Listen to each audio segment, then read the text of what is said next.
right.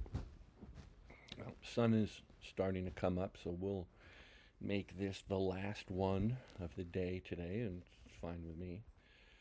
Um,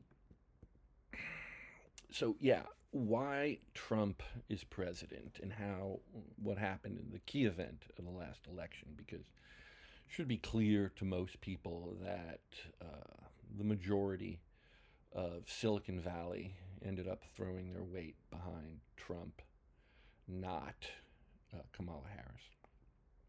And the reason for this is out there. It's known. You don't know probably because the corporate media doesn't want you to know. And the Democratic Party most certainly doesn't want you to know. And Washington, D.C. doesn't even want you to know. I mean, and again, you know, I'm going to talk a lot of garbage probably through these things about the Democratic Party as a former Democrat myself who voted Democrat for literally decades, like straight ticket, you know. So anybody who wants to come at me with like, oh, you're a Trumper, oh, you're MAGA. Well, you know what? I am MAGA, come to think of it. I do want to make America great again, and I think we did used to be pretty great. I don't know if we're as great as the history books tell us, but I think as nations go, the United States of America has been pretty great in comparison to other nations. But believe me, I'm where I am not by like any. Um, Basically, I got where I am because I felt abused. Basically, you know, I feel like the Democrats are dolloping out much more abuse to me and my family and my country than the Republicans are. At least half the Republicans. Like the majority of the Republican Party that's actually in Washington D.C. is probably just as demonically possessed as the Democrats are. So anyway, that's a digression. Well, the reason I actually want to deliver this was to explain to you why Trump is president now and not Kamala Harris. And it's been explained to you by Mark Andreessen, Marc Andreessen, Andreesson, I believe. Look that guy up. Look up his interview with Joe Rogan.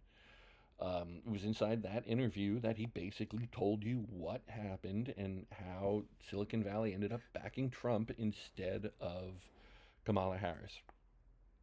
Uh, so if you listen to Joe Rogan and you saw that interview, this is going to be nothing for you. But if you didn't, this is why. A few years ago, maybe two, I think, Andreessen said, maybe more, 2 to 3 years ago, there was a meeting at the White House of key members of the Biden administration and the top tech people.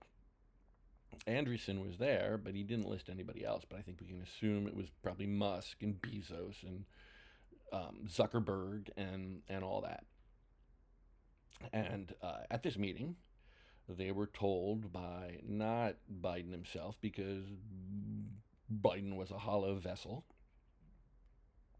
You know, anybody who tells you otherwise is lying to you. And all the people in corporate media are lying to you about this. They all knew. I mean, either one of two things. Either they all knew, or I am smarter and more observant than all of them, and not just me, a lot of people, because we all saw it. So that's the one of the two ways. Either everybody in media should resign because they couldn't see what was going on right in front of their face, or they should resign because they're lying. Anyway, that's a digression. Again, as much as I despise Democrats because I used to be a Democrat, I despise most people in corporate media because I used to be in corporate media. And I used to manipulate the people in corporate media when I was a Madison Avenue marketing guy, you know? Which maybe was why a lot of those reporters don't like me now either, because they know that I was playing them back in the day. So, no hard feelings, at least about that level of resentment. I do have hard feelings about how much you lie. Anyway, Mark Andreessen. Mark Andreessen. I guess I got to reset my screen so it doesn't automatically shut off when I don't touch it every 5 minutes. No, that's what she said jokes, please. Anyway, I. Um, Mark Andreessen. Mark Andreessen went on the Joe Rogan show and said that a couple years ago, all of the top tech people got hauled into the White House and they were told that there was going to be a shakeout inside AI, inside the artificial intelligence um, uh, industry, and that the goal was to make sure everybody agreed on one single source of truth. Like, everybody's going to agree, like, I don't know. Let me think of something. Uh, Chemtrails are just plain exhaust. You know, uh, chemtrails don't exist. They're just plain exhaust. And I'm not saying that that's true or not. I don't know. I suspect that there's something funny going on in the skies. I don't remember the sky looking like whatever. That's another digression for another day. So let's take something even more absurd. Dogs or cats. All right. Everybody would just agree that dogs are cats, and everybody in the AI world would just agree that dogs were cats, and everybody who agreed that dogs were cats would then be supported by the Biden administration, and their company would survive. And the ones that didn't were going to get squashed because the goal was to create a single source of truth, and that wasn't even necessarily truth, but just like a single fact that all the AI people were going to agree upon, and that was going to be the set thing. And if you agreed upon it, you got to survive, and if you didn't, you didn't. Well, according to Mark Andreessen, that meeting didn't go over too well with all the tech types. And when the meeting got over, they all, well, nobody talks on phones. They all got together in whatever secret venue they do, and they decided, yeah, this is bad. And so we're going to throw our shoulders behind Trump and, let the capitalism war over AI play out however it will. So then they got Trump elected, and now what you're seeing is the fallout afterwards, where the affiliated tech types are now splintering against each other again to gain the upper hand in this next round of technological advancement slash devolution. I mean, like, I don't know that AI is going to make making anything's better big picture. I've enjoyed tussling with it on Grok, but I will tell you, AI makes up stuff all the time and asserts it as facts. I mean, it's alarming.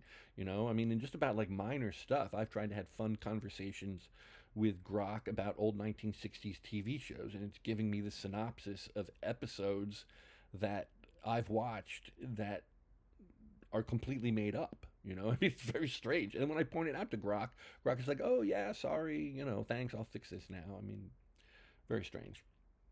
So, but I think this can also be an instructive moment. I suspect this isn't the first time that this has happened.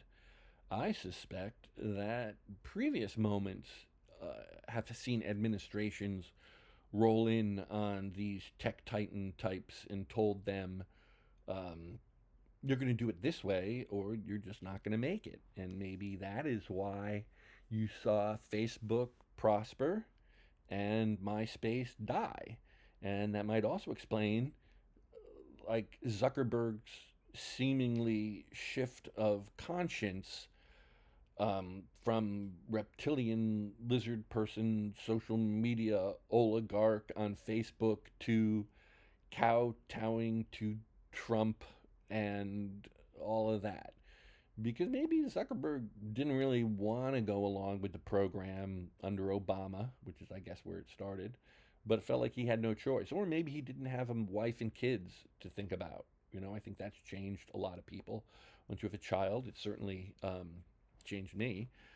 And I know from talking to other people, it's changed them, which is probably why they don't want us having children. Because once you have kids, then you realize, well, gee, I need to kind of save this planet for my children. Or, gee, maybe I, don't go on this $20,000 vacation because I want my kid to have some money to set himself up in his own business, or so she can go to college and become a social justice warrior to destroy the nation. Sorry. So anyway, so that's it.